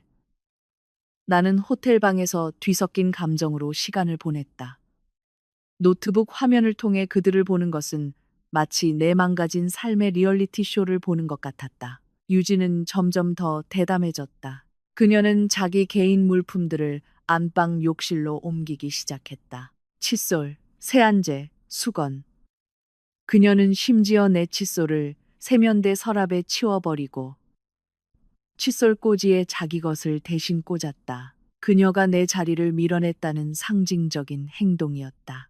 그날 오후, 그들은 거실에서 내가 연말 보너스로 산 65인치 TV로 넷플릭스를 보고 있었다. 자기야, 내 동생 선우가 이번 달 송금 언제 하냐고 또 묻더라. 등록금 내야 한다는데. 민준이 과자를 먹으며 물었다. 부스러기가 털 카펫에 떨어졌다. 나중에 해, 오빠. 그 마귀 할멈 월급날 되면. 오빠, 돈 지금 차 수리비 때문에 빠듯하다고 했잖아. 유진이 태연하게 대답했다. 그렇긴 하지. 아, 근데 서연이가 어제 우리 자산 압류될 위기라고 하던데. 돈 쓰는 거 조심해야 해. 민준이 말했다. 목소리에 약간의 걱정이 묻어났다. 유진은 비웃었다. 에이, 오빠. 그건 그냥 오빠 돈 아끼게 하려고 걔가 꾸며낸 이야기일 거야. 아니면 진짜라고 해도 이미 걔 이름으로 다 옮겨놨잖아. 그럼 무슨 일 있으면 걔가 법적으로 쫓기는 거고, 오빠는 안전해. 오빠 돈도 안전하고, 나중에 가족 비상금 같은 핑계로 걔한테 돈 더 달라고 해. 오빠는 걔 속이는 거 잘하잖아. 하하. 그러네. 서연이는 돈 문제에 있어서는 정말 속이기 쉬워. 내가 슬픈 표정만 지으면 바로 예금 해지하거든. 민준이 자랑스럽게 웃었다. 피가 머리 꼭대기까지 끌어올랐다. 분노로 손이 떨렸다. 그래서 그동안 민준이 부모님 병원비, 차 수리비, 친구 사업 자금으로 돈을 달라고 할 때마다 그게 다 거짓말이었다니. 그게 다 전략이었고 유진이 그 배우였다니. 나는 바보 같았다. 정말 바보 같았다. 사랑이 수년 동안 내 감사로서의 논리를 흐리게 했다. 나는 다국적 기업의 재무제표를 꼼꼼하게 감사했지만 정작 내 남편을 감사하는 데는 실패했다. 충분하다. 더 이상 증거는 필요 없다. 내 노트북의 간통 및 사기 증거 폴더는 이미 영상, 녹음 파일, 사진으로 가득 찼다. 이제 실행할 시간이다. 나는 휴대폰을 들었다. 시어머니에게 전화를 걸었다. 민준의 어머니.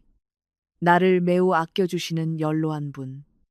민준이 자주 무시해서 친아들보다 나를 더 예뻐하셨다. 여보세요. 안녕하세요. 어머님.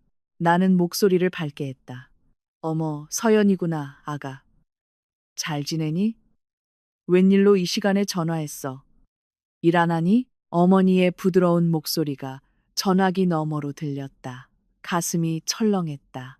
나는 이 늙은 분의 마음에 상처를 줄 것이다. 하지만 아들의 추악한 행동을 알게 하기 위해서는 어쩔 수 없었다. 쉬는 중이에요, 어머님. 어머님, 내일 금요일 저녁에 아버님이랑 약속 있으세요? 제가 집에서 저녁 대접하고 싶어서요. 민준 씨한테 서프라이즈도 해줄 겸요. 다음 주가 저희 5주년이거든요. 미리 축하하고 싶어서요. 어머나 세상에. 당연히 괜찮지, 아가. 너희들 보고 싶었다. 민준이는 건강하고, 네, 어머님. 아주 건강해요. 나는 아이러니한 말투로 대답했다. 그럼 내일 저녁 7시에 제가 어머님이랑 아버님 모시러 갈게요. 마침 내일 오후에 어머님 댁 근처에 볼 일이 있거든요. 그래, 아가. 그럼 내가 민준이가 좋아하는 돼지갈비찜 좀 만들어 갈게. 감사합니다, 어머님. 나는 전화를 끊었다. 가슴이 답답했다. 죄송해요, 어머님. 어머님의 돼지갈비찜은 곧 어머님 자신의 마음의 고통을 목격하게 될 거예요. 그리고 나는 한 사람에게 더 전화를 걸었다. 유진의 오빠. 그들의 가족 환경에서 매우 존경받고 간통을 극도로 혐오하는 사람. 유진은 이 오빠를 매우 두려워했다. 여보세요. 유진이 오라버니 되시죠? 저 C동 402로 사는 서연이라고 합니다. 아, 네, 서연 씨. 무슨 일이시죠? 이렇게 연락드려 죄송합니다. 다름이 아니라 예전에 문의하셨던 땅 문제 관련해서 드릴 말씀이 있어서요. 작은 거짓말. 마침 내일 저녁에 저희 집에서 조촐하게 식사 자리가 있습니다. 결혼기념일 축하 겸요. 오라버니도 초대해서 같이 이야기 나누고 싶습니다. 유진이도 올 거예요. 아, 그렇군요. 감사합니다. 네, 갈 수 있을 것 같습니다. 몇 시죠? 저녁 7시입니다. 길 잃지 않으시게 제가 주소 보내드릴게요. 네, 서연 씨. 모든 배우가 준비되었다. 무대는 이제 불륜의 소굴이 된 내 집. 주연은 민준과 유진.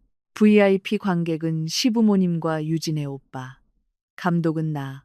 내일 밤 막이 오를 것이고 박수갈채는 없을 것이다. 금요일 오후 서울 하늘은 내 마음처럼 어둡게 드리워져 있었다. 나는 오후 5시에 호텔에서 체크아웃했다. 일부러 고급스럽고 여러 사람을 태울 수 있는 렌터카를 빌렸다. 나는 시부모님을 모시러 갔다. 어머님은 가장 좋은 한복을 곱게 차려 입으셨다. 아버님은 깔끔한 셔츠를 입으셨다. 그들은 음식이 담긴 찬압을 들고 계셨다. 얼굴은 환하게 빛나고 있었다. 민준이가 깜짝 놀라겠구나, 아가. 네가 일찍 온다니. 차 안에서 어머님이 물으셨다. 네, 엄청 놀랄 거예요, 어머님. 아주 큰 서프라이즈죠. 나는 운전하며 대답했다. 어머님의 진심 어린 미소를 보며 눈물을 참았다. 어머님, 아버님, 이따 집에 도착해서 혹시 집이 좀 어수선해도 놀라지 마세요. 민준 씨 혼자 3일이나 있었으니 집이 엉망일 거예요. 에고, 남자들이 다 그렇지 뭐. 이따 내가 치워줄게. 어머님이 웃으며 말씀하셨다. 우리는 유진의 오빠를 모시러 들렀다. 그분은 정중하게 차에 올라 시부모님께 인사했다. 아이고, 손님이 많네요. 유진의 오빠가 상냥하게 말했다. 네, 겸사겸사 가족 모임이 됐네요. 내가 대답했다. 집으로 가는 내내 차 안의 대화는 매우 따뜻했다. 그들은 음식 레시피, 건강 상태, 그리고 내 결혼 생활의 영원을 위한 기도에 대해 이야기했다. 이 아이러니는 너무나 짙어서 숨쉬기조차 힘들었다. 그들은 이미 시체가 된 결혼 생활을 위해 기도하고 있었다. 저녁 8시, 차가 아파트 단지로 들어섰다. 심장이 드럼처럼 세차게 뛰었다. 핸들을 잡은 손에 식은땀이 났다. 대시보드에 설치된 휴대폰의 CCTV 앱에서 알림이 울렸다. 거실에서 움직임 감지. 나는 신호 대기 중에 힐끗 보았다. 화면에는 민준과 유진이 파티를 벌이고 있었다. 음식 파티가 아닌 로맨스 파티였다. 그들은 언제 설치했는지 모를 조명 아래 거실에서 로맨틱한 음악에 맞춰 천천히 춤을 추고 있었다. 유진은 얇고 섹시한 슬립을 입고 있었다. 민주는 상의를 벗고 반바지만 입고 있었다. 테이블 위에는 와인병이 있었다. 종교적인 시부모님과 유진의 오빠에게는 금기시되는 술. 파멸을 위한 완벽한 무대였다. 다 왔습니다. 어머님, 아버님, 오라버니. 나는 문 앞에 차를 세우며 말했다. 집은 밖에서 보기에는 어둑했다. 커튼은 굳게 닫혀 있었지만 틈새로 내부의 장식 조명에서 나오는 보라색과 노란색 빛이 새어나오고 있었다. 왜 이렇게 어둡지? 민준이 아직 안 왔나? 시아버지가 물으셨다. 아니요, 와 있어요. 아버님. 아마 쉬고 있나 봐요. 자, 조용히 들어가서 서프라이즈 해줍시다. 내가 제안했다. 우리는 차에서 내렸다. 어머님은 찬압을 들고 유진의 오빠는 과일 바구니를 들었다. 나는 열쇠를 들고 앞장섰다. 우리는 주차장을 조용히 걸었다. 안에서 희미하게 음악 소리가 들렸다. 에드 시런의 Perfect, 우리 결혼식 노래, 개자식. 그들은 우리 결혼식 노래에 맞춰 춤을 추고 있었다. 나는 현관문 앞에 섰다. 내 손은 문고리를 잡고 있었다. 준비되셨죠? 나는 뒤에 있는 세 사람에게 속삭였다. 하나, 둘, 셋. 나는 열쇠를 넣고 소리 없이 돌렸다. 문은 안에서 잠겨 있지 않았다. 부주의했다. 나는 문을 활짝 열었다. 문이 열렸다. 우리를 가장 먼저 맞이한 것은 강한 아로마 향초 냄새와 섞인 알코올 냄새였다. 방은 어둑했고 깜빡이는 장식 조명만이 비추고 있었다. 그리고 방 한가운데 털 카펫 위에서 두 사람이 음악에 맞춰 천천히 흔들리며 서로를 꼭 껴안고 있었다. 유진은 문을 등지고 있었고 그녀의 손은 민준의 목에 감겨 있었다. 민준의 얼굴은 문을 향하고 있었지만 그의 눈은 감겨 있었고 순간을 즐기고 있었다. 그들은 문이 열린 것을 눈치채지 못했다. 음악 소리가 너무 컸다. 내 뒤에 있던 시어머니가 숨을 헐떡였다. 세상에, 어머니의 목소리는 크지 않았지만 그곳에 서 있던 우리에게는 침묵을 깨기에 충분했다. 나는 소리치지 않았다. 나는 머리채를 잡지 않았다. 나는 그저 단순한 행동 하나를 했다. 내 손이 문 옆 벽을 더듬어 메인 조명 스위치를 눌렀다. 딸깍 밝은 흰색 LED 조명이 순식간에 방을 가득 채웠다. 순식간에 로맨틱한 분위기를 죽여버렸다. 민주는 눈이 부셔서 눈을 떴다. 눈을 깜빡였다. 초점이 돌아왔을 때 그는 문지방에 서 있는 나를 보았다. 그의 얼굴은 황홀경에서 순수한 공포로 변했다. 그의 눈은 튀어나올 것처럼 커졌다. 입은 벌어졌지만 아무 소리도 나지 않았다. 그는 반사적으로 유진의 몸을 밀쳐냈고 유진은 앞으로 비틀거렸다. 서연아. 그가 중얼거렸다. 그의 목소리는 덫에 걸린 쥐 같았다. 유진은 놀라서 돌아섰다. 나를 보자 그녀의 얼굴은 창백해졌다. 하지만 그 창백함은 내 뒤에 서 있는 사람을 보자 반쯤 죽을 것 같은 두려움으로 변했다. 유진의 오빠, 그는 분노를 참으며 붉어진 얼굴로 굳어 있었다. 시부모님은 석상처럼 서 계셨다. 어머니 손에 들려있던 찬압이 떨어졌다. 쨍그랑 타일 바닥에 부딪히는 찬압 소리가 폭탄 터지는 소리처럼 들렸다. 돼지갈비찜 국물이 피처럼 붉게 바닥에 고였다. 민준의 어머니가 한 걸음 앞으로 나아갔다. 손이 떨렸다. 이건 어머님이 생각하시는 그런 게 아니에요. 닥쳐, 시아버지가 소리쳤다. 그의 목소리가 우렁차게 울렸다. 평소 조용하고 인자하시던 아버님은 이제 지팡이를 들고 앞으로 나아가 아들의 얼굴을 가리켰다. 네가 지금 무슨 짓을 하는 거냐, 민준아. 내 아내의 집에서 이웃 여자랑. 유진은 심하게 떨었다. 그녀는 얇은 란제리만 걸친 몸을 소파 쿠션으로 가리려고 애썼다. 그녀는 오빠를 쳐다보았다. 오, 오빠, 나는. 유진의 오빠는 아무 말도 하지 않았다. 그는 그저 고개를 돌렸다. 자신의 동생을 보는 것이 역겨웠다. 옷 입어, 유진아. 지금 당장. 우리 가족을 이 이상 망신시키지 마. 그의 목소리는 낮고 떨렸으며 매우 차가웠다. 그것은 고함보다 더 무서웠다. 유진은 히스테릭하게 울며 옷을 갈아입으러 화장실로 뛰어 들어갔다. 시어머니는 힘이 빠져 몸이 주저앉았다. 나는 재빨리 어머니의 몸이 바닥에 닿기 전에 잡았다. 어머님, 정신 차리세요. 내가 외쳤다. 이건 연기가 아니었다. 나는 정말로 어머니가 안쓰러웠다. 민준이 다가오려 했다. 어머니 만지지 마. 내가 소리쳤다. 이번에는 내가 소리쳤다. 내 목소리는 방을 가를 듯 날카로웠다. 내 눈은 그가 전에 본 적 없는 증오로 가득 찬 시선으로 민준을 쳐다보았다. 민준은 멈칫했다. 그는 나를 보았다. 그는 다른 서연의 모습을 보았다. 순종적인 서연이 아니었다. 속이기 쉬운 서연이 아니었다. 너. 민준이 떨리는 손으로 나를 가리켰다. 이거 함정이었어. 너 싱가포르 안 갔지? 나는 어깨에 기대어 흐느끼는 어머니를 부축하며 똑바로 섰다. 나는 비웃으며 민준을 쳐다보았다. 아니, 오빠. 나 바로 앞 호텔에 있었어. 너희 둘 라이브 스트리밍으로 이틀 내내 지켜봤어. 내가 차분하게 대답했다. 어땠어? 내 침대에서 자는 거 좋았어. 내 옷 입는 거 좋았어. 민주는 뒤로 물러섰다. 그의 얼굴은 귀신을 본 것 같았다. 너 다 녹화했구나. 너희가 들어온 순간부터 나를 쫓아내고 내 돈으로 이 집 리모델링할 계획 얘기하는 것까지다. 나는 가방에서 갈색 봉투를 꺼냈다. 더 이상 계약서 초안이 든 봉투가 아니었다. 이제는 완성된 공증서 사본과 명예 이전된 집 등기부 사본이 들어 있었다. 나는 그 봉투를 민준의 가슴에 던졌다. 읽어봐. 나는 차갑게 명령했다.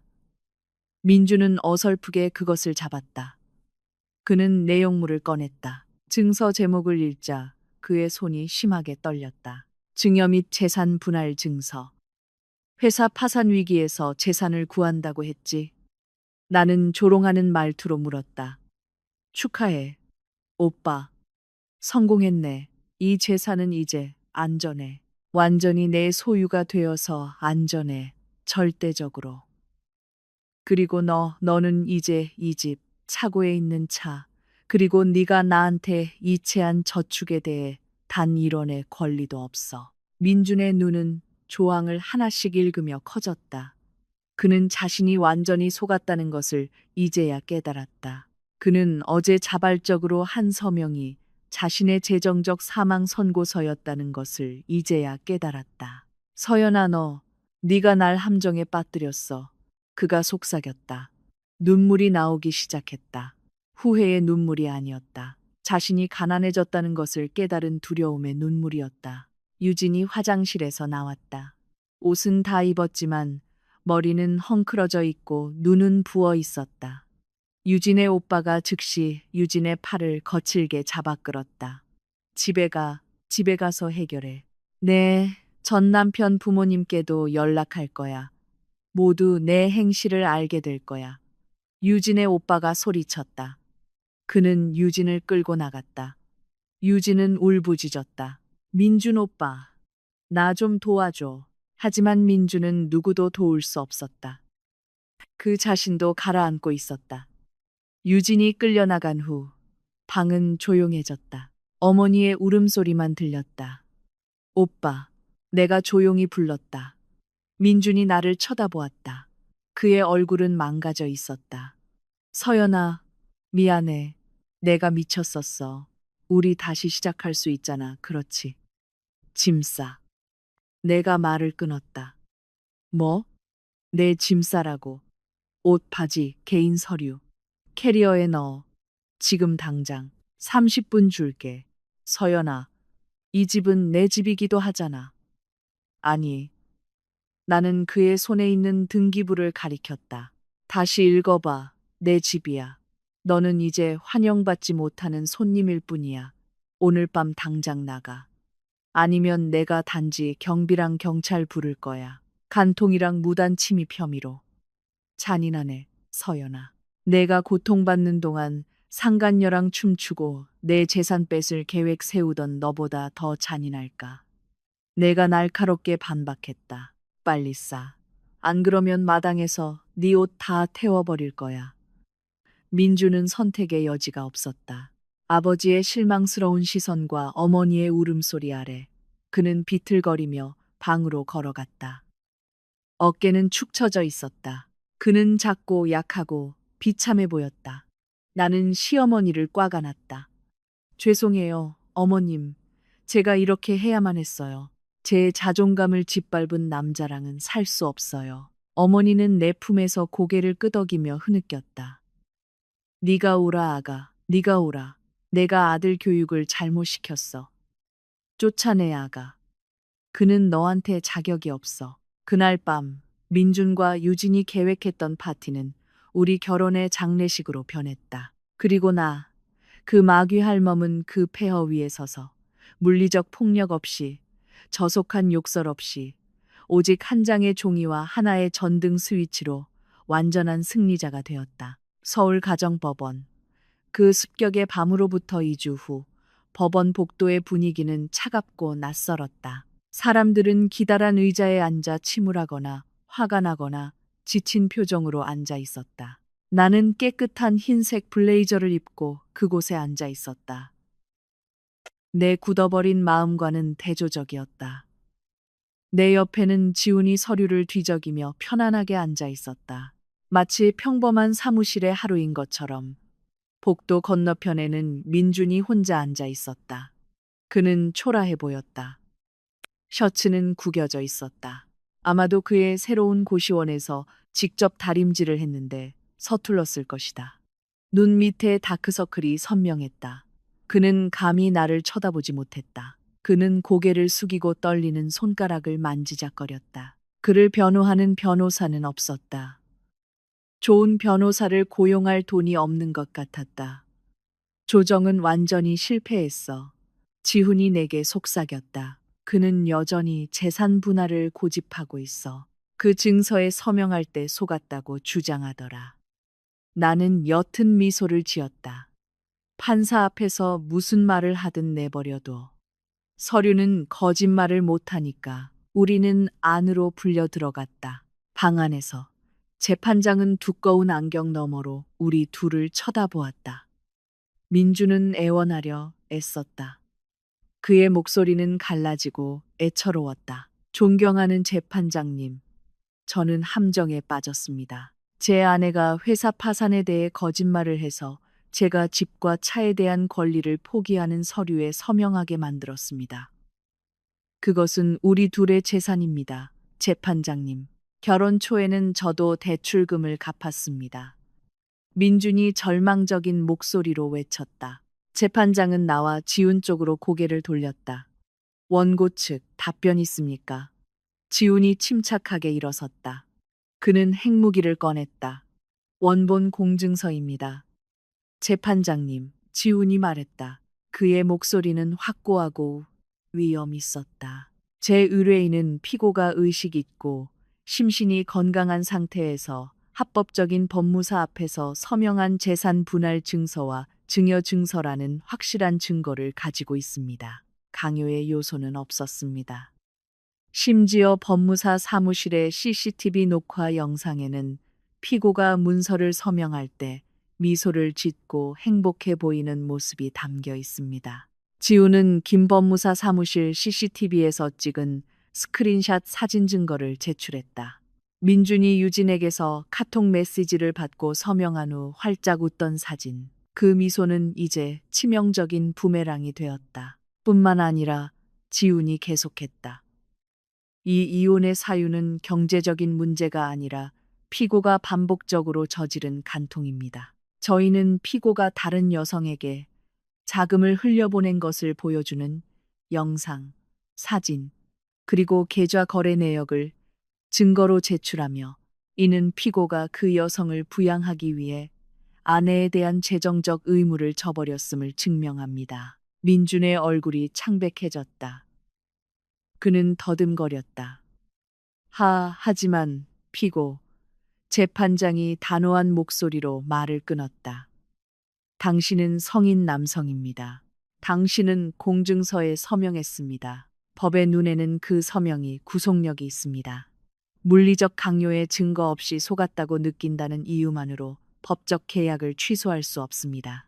더군다나 당신의 불륜 증거는 매우 강력합니다. 탕. 의사봉이 가볍게 두드려졌지만 그 소리는 내 가슴에 울렸다. 이혼 소송은 인용한다. 재산권은 유효한 재산 분할 계약서에 따라 전적으로 원고에게 귀속된다. 민주는 의자에 힘없이 주저앉았다. 그는 바늘에 찔린 풍선 같았다. 바람이 빠지고 망가졌다. 그는 믿을 수 없다는 눈으로 나를 쳐다보았다. 서연아, 잔인하네. 그가 소리 없이 속삭였다. 나는 대꾸하지 않았다. 나는 그저 일어나 블레이저를 정리하고 재판장에게 정중하게 허리를 숙이고 그를 한 번도 돌아보지 않고 밖으로 걸어 나갔다. 밖은 미세먼지로 가득한 서울의 공기가 매우 신선하게 느껴졌다. 자유로웠다. 내 휴대폰이 진동했다. 모바일 뱅킹 알림. 민준이 가지고 있던 추가 신용카드가 방금 한 전자제품 매장에서 일 500만 원 거래를 시도했다. 거래는 거부되었다. 물론 나는 오늘 아침 그의 모든 금융 접근을 차단했다. 현실 세계에 온 걸 환영해, 오빠. 나는 휴대폰을 가방에 넣으며 중얼거렸다. 민준의 삶은 며칠 만에 180도 바뀌었다. 집도 없고 차도 없었다. 그 SUV는 4명이었고 습격대 이미 열쇠를 회수했다. 그리고 공동저축계좌에도 접근할 수 없게 된 민주는 회사 뒤편의 좁은 고시원 방을 빌릴 수밖에 없었다. 에어컨도 없고 시끄러운 벽걸이 선풍기만 있는 3x 3미터 크기의 방. 나는 민준의 회사 경비원. 마침 내 지인이기도 한 사람을 통해 이 사실을 알았다. 그리고 물론 그의 소울메이트인 유진. 그날 밤 판결이 난 지 일주일 후 민주는 유진의 새로운 월세방을 찾아갔다. 유진도 그때 그 일로 동네 사람들과 오빠에게 망신을 당해 예전 집주인에게 쫓겨났다. 지금 유진은 허름한 작은 원룸에 살고 있었다. 자기야, 나 배고파. 앞에 가서 저녁이나 먹을까? 민준이 제안했다. 그는 유진의 얇은 매트리스에 앉아 있었다. 얼굴은 칙칙했다. 유진은 금이 간 거울 앞에서 거칠게 화장을 지우고 있었다. 또 그거? 우리 3일째 그것만 먹잖아, 오빠. 나 질렸어. 스테이크 사준다고 했잖아. 좀만 참아, 유진아. 아직 월급 전이야. 내 신용카드는 그 빌어먹을 서연이가 다 막아버렸어. 민준이 불평했다. 유진이 돌아섰다. 그녀의 눈이 불타올랐다. 그녀의 달콤한 가면은 완전히 금이 같다. 오빠, 대체 남자 구실을 어떻게 하는 거야? 돈 한 푼도 없어. 매니저라며 비상금 있다며. 그 비상금은 어제 우리 오피스텔 임대료 내고 내 동생한테 송금하느라 다 썼잖아. 민준이 소리쳤다. 그의 감정도 폭발하기 시작했다. 그리고 내 동생은 어딨어? 빌린 돈 갚는다며. 내 동생은 학비가 필요해. 여자친구 가족한테 그렇게 쪼잔하게 굴지 마. 유진이 맞받아쳤다. 불편한 침묵이 흘렀다. 민주는 고개를 숙이고 지끈거리는 머리를 감쌌다. 그들의 로맨스 환상은 가난이라는 현실에 의해 벗겨지기 시작했다. 사랑은 눈이 멀었을지 모르지만 전기세 고지서는 눈을 뜨게 할 수 있다. 오빠. 유진의 목소리가 낮아졌지만 그 톤은 차가웠다. 너 정말 서연이한테서 아무것도 못 받았어. 집, 차? 못 받았어. 판사가 그녀 편을 들어줬어. 젠장. 나 진짜 1원도 못 받았어. 유진은 거칠게 코웃음을 쳤다. 그녀는 일어나 가방을 챙겼다. 그럼 이제 나한테 얹혀 살겠다는 거야. 나도 힘들어, 오빠. 나 일 없는 이혼녀야. 너만 바라보고 있었는데 네가 이렇게 거지가 되면 내가 너랑 왜 사귀겠어? 그 말은 물리적인 따귀보다 민준을 더 세게 때렸다. 그래서 넌 나랑 돈 때문에 사귄 거야? 민준이 믿을 수 없다는 듯 물었다. 현실적으로 생각해야지. 유진이 소리쳤다. 사랑은 밥 먹여주지 않아. 네가 부자고 잘생겼으면 괜찮지. 근데 가난하고 귀찮게 굴고 빚쟁이한테 쫓기기까지 하면 미안하지만 난 다른 사람 찾는 게 낫겠어. 이런 속물 같은 여자. 민준이 일어나 유진의 손을 잡으려 했다. 만지지 마. 유진이 거칠게 뿌리쳤다. 나가. 여기서 나가. 너 같은 패배자 얼굴 다시는 보고 싶지 않아. 민주는 유진의 원룸 문 앞에서 석상처럼 굳어 있었다. 아내에게 쫓겨나고 이제는 내연녀에게 쫓겨났다. 그는 혼자였다. 북적이는 서울 한복판에서 정말로 혼자였다. 비가 내리기 시작했고 그에게는 우산이 없었다. 그는 비를 맞으며 버스 정류장으로 터덜터덜 걸어갔다. 한때 그가 살았던 그가 배신했던 그 집이 얼마나 따뜻하고 편안했는지 깨달았다. 그를 방금 개처럼 쫓아낸 여자를 위해 민준의 불운은 아직 끝나지 않았다. 카르마는 체계적으로 작동했다. 그 불륜 스캔들에 대한 소문이 퍼졌다. 내가 퍼뜨린 것이 아니었다. 나는 SNS에 글을 올리기에는 너무 품이 있었다.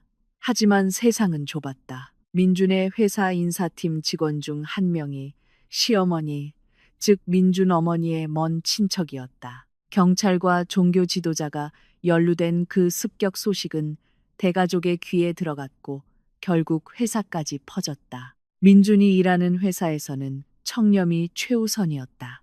개인적인 영역일지라도 간통과 자산 조작이 입증된 매니저는 도덕적으로 결함이 있는 것으로 간주되었다. 그날 오후 민준은 임원실로 불려 들어갔다. 민준 씨, 임원이 앉으라는 말도 없이 차갑게 말했다. 우리는 현재 민준 씨가 직면하고 있는 법적 문제에 대한 보고를 받았습니다. 그리고 더 심각한 것은 내부 감사에서 지난달 민준 씨가 책임질 수 없는 몇 가지 접대비 거래의 법인카드를 사용한 것을 발견했습니다. 민준의 얼굴이 창백해졌다. 그때는 내가 싱가포르로 출장 가기 전에 유진을 데리고 호화로운 스테이케이션을 갔을 때였다. 그는 개인카드 한도가 초과되어 법인카드를 사용했고 월급날에 갚을 생각이었다. 하지만 그의 월급은 이제 내가 남겨둔 개인 신용카드 빚을 갚는데 다 쓰였다. 그건 기술적인 실수였습니다. 이사님, 제가 갚겠습니다. 민준이 변명하려 했었다. 그럴 필요 없습니다. 회사는 아주 작은 사기도 용납하지 않습니다. 임원이 흰 봉투를 내밀었다. 이것은 해고 통지서입니다. 저희는 이 사건을 횡령죄로 형사 고발하지 않는 것으로 관대하게 처리하는 대신 오늘부로 사직하고 그 금액을 퇴직금에서 공제하는 조건입니다. 민주는 오후 3시에 개인 물품이 담긴 상자를 들고 그 회사 건물을 나왔다. 그는 강남 대로변에 서서 한때 그의 놀이터였던 고층 빌딩들을 쳐다보았다. 이제 그는 실업자, 이혼남, 가난뱅이, 그리고 나쁜 기록을 가진 사람이었다. 그의 휴대폰이 울렸다. 카드사 추심원의 전화였다. 유진과 흥청망청 쓰는데 사용했던 신용카드 대금이 연체되었고 그는 1원도 없었다. 길 건너편에서 그는 빨간색 현대 아반떼가 신호 대기 중인 것을 보았다. 내 차였다. 그는 운전석에 앉아 있는 나를 보았다. 아마도 고객이나 친구와 통화하며 활짝 웃고 있었다. 나는 아름답고 빛나고 손댈 수 없는 사람처럼 보였다. 민주는 쫓아가고 싶었고 내 차 창문을 두드리고 싶었지만 신호가 녹색으로 바뀌었다. 내 차는 빠르게 달려갔고 길가에 멍하니 서 있는 그를 버스 매연을 들이마시는 그를 남겨두고 떠났다. 그날 밤 좌절한 민주는 다시 유진에게 연락을 시도했다. 그는 이야기할 친구가 필요했고 기댈 곳이 필요했다. 번호는 차단되었다. 카카오톡은 확인 안 함. 유진의 인스타그램, 새로운 사진이 올라왔다. 유진은 비싼 해산물 레스토랑에서 저녁을 먹고 있었다. 그녀 옆에는 촌스러운 금시계를 찬 남자의 손이 있었다. 캡션은 축복. 새로운 시작이었다. 민주는 휴대폰을 고시원 방 벽에 던져 화면이 깨질 때까지 던졌다. 그는 울부짖었다. 슬픔의 울음이 아니라 자신의 어리석음에 대한 분노의 울음이었다. 그는 다이아몬드를 돌멩이와 바꿨고 이제 그 돌멩이마저 그를 버렸다. 한 달 후 나는 부동산 중개인을 기다리며 한 카페에 앉아 있었다. 나는 그 집을 팔기로 결정했다. 그곳에는 너무 많은 나쁜 기억이 있었다. 나는 처음부터 다시 시작하고 싶었다. 서연아, 그 목소리, 한때 내가 항상 좋아했던 그 목소리가 이제는 낯설고 애처롭게 들렸다. 나는 고개를 돌렸다. 민준이 내 테이블 근처에 서 있었다. 그의 모습은 비참했다. 그는 더 말랐고 머리는 약간 길고 정돈되지 않았다. 그는 색이 바랜 셔츠를 입고 있었다. 신발은 더러웠다. 잠깐 앉아도 될까? 그가 망설이며 물었다. 그의 눈은 감히 나를 오랫동안 쳐다보지 못했다. 나는 손목 시계를 보았다. 5분 줄게. 나 사람 기다리는 중이야. 민준이 앉았다. 그는 테이블 위에서 손을 비볐다. 잘 지내. 서연아? 최고로 잘 지내. 나는 짧게 대답했다. 지난 5년보다 더 잘. 민주는 침을 삼켰다. 서연아, 나 망했어. 나 해고당했어. 유진이는 날 떠났어. 빚에 쫓기고 있어. 지금은 배달 대행 아르바이트로 겨우 먹고 살아. 나는 그를 무표정하게 쳐다보았다. 동정심은 없었다. 그 감정은 그의 배신에 의해 죽었다. 그게 나랑 무슨 상관인데. 내가 잘못한 거 알아. 내가 정말 바보 같았어. 민준의 목소리가 떨리기 시작했다. 눈물이 눈가에 고였다. 후회해, 서연아. 정말로, 진심으로 후회해. 내가 보고 싶어. 우리 집이 그리워. 네가 해준 음식이 그리워. 그는 테이블 위에 내 손을 잡으려 했다. 나는 더러운 것을 피하듯 재빨리 손을 뺐다. 만지지 마.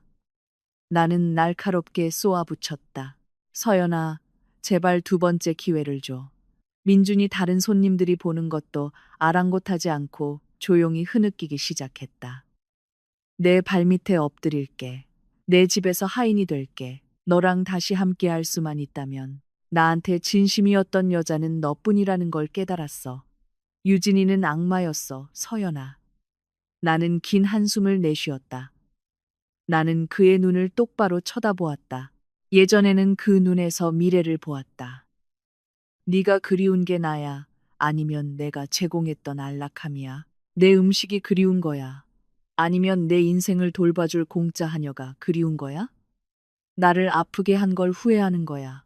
아니면 지금 네가 가난해서 후회하는 거야? 민주는 침묵했다. 입은 열렸지만 아무 소리도 나오지 않았다. 넌 어제 나를 잃은 게 아니야, 민준.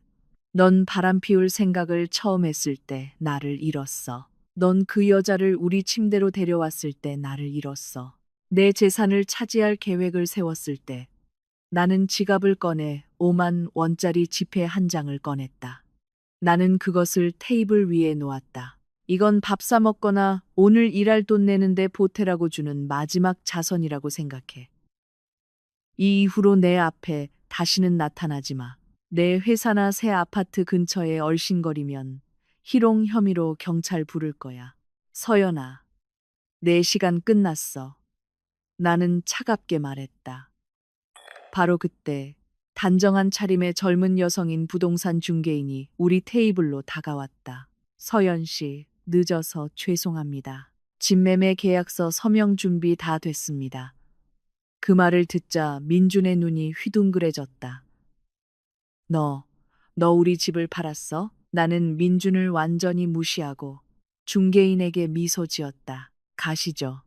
저쪽 테이블에 앉아요. 여긴 공기가 좀 탁하네요. 나는 5만 원짜리 지폐를 멍하니 쳐다보는 민준을 남겨두고 일어섰다. 그것이 내가 그를 본 마지막 순간이었다. 한때 내가 자랑스러워했던 남자의 모습은 이제 내 인생을 스쳐 지나간 낯선 사람에 불과했다. 인천국제공항 J터미널. 나는 출발 게이트를 향해 캐리어를 끌었다. 이번에는 거짓말이 아니었다. 나는 정말로 떠날 것이다. 싱가포르가 아니라 유럽으로. 내가 오랫동안 꿈꿔왔지만 민준이 비자 신청을 귀찮아하거나 돈 아깝다는 핑계로 항상 미뤄왔던 2주간의 솔로 여행. 시동 401호 집은 높은 가격에 팔렸다. 나는 그 돈으로 남은 주택 대출금을 갚았다. 내가 꾸준히 추가 상환을 해서 남은 금액이 많지 않았다. 남은 돈은 회사 근처 도심에 아늑한 스튜디오 아파트를 사는 데 썼다. 나머지는 나 자신을 행복하게 하는 데 썼다. 나는 대기실에 앉아 여권과 탑승권을 보았다. 기분이 이상했다. 예전에는 행복을 잘생긴 남편과 화목한 가정을 가진 아내로 정의했다.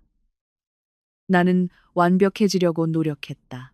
열심히 일하고, 맛있게 요리하고, 집을 깔끔하게 유지하고 남편을 섬겼다. 하지만 그 완벽함은 깨지기 쉬웠다. 이제 행복에 대한 내 정의는 바뀌었다. 행복은 자유다. 행복은 의심 없이 깊이 잠드는 것이다. 행복은 내 인생을 완전히 통제하는 것이다. 휴대폰이 진동했다. 전 시어머니에게서 온 메시지. 아가, 조심히 다녀와. 휴가 잘 즐겨. 넌 행복할 자격이 있어. 민준이 생각하지 마. 실수로부터 배우게 놔둬. 난 항상 널 내 딸이라고 생각할 거야. 나는 뭉클한 미소를 지었다. 실패한 결혼 생활에서 적어도 나를 진심으로 사랑해주는 또 다른 어머니를 얻었다. 나는 하트 이모티콘으로 답장을 보냈다. 탑승 안내 방송이 들렸다. 나는 일어나 탑승교로 걸어갔다. 한 걸음 한 걸음이 가벼웠다.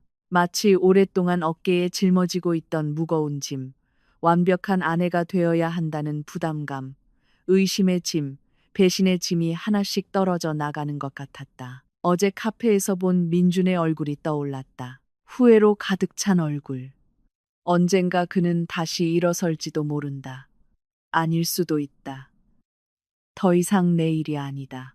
나는 그의 인생 감사를 마쳤다. 보고서는 부적정이었고 나는 장부를 닫았다. 이제 나는 새 책을 편다. 페이지는 아직 새하얗다. 민준의 이름도 유진의 이름도 없다. 오직 내 이름, 서연만 있다. 그리고 이 책의 이야기는 내가 유일한 작가다. 비행기가 이륙했다. 구름을 뚫고 분주한 서울을, C동 아파트 단지를, 밤 끝자락에 쓰라린 기억을 남겨두고 떠났다. 저 앞에는 태양이 밝게 빛나고 있었다. 연극은 끝났다. 진짜 인생은 이제 막 시작되었다.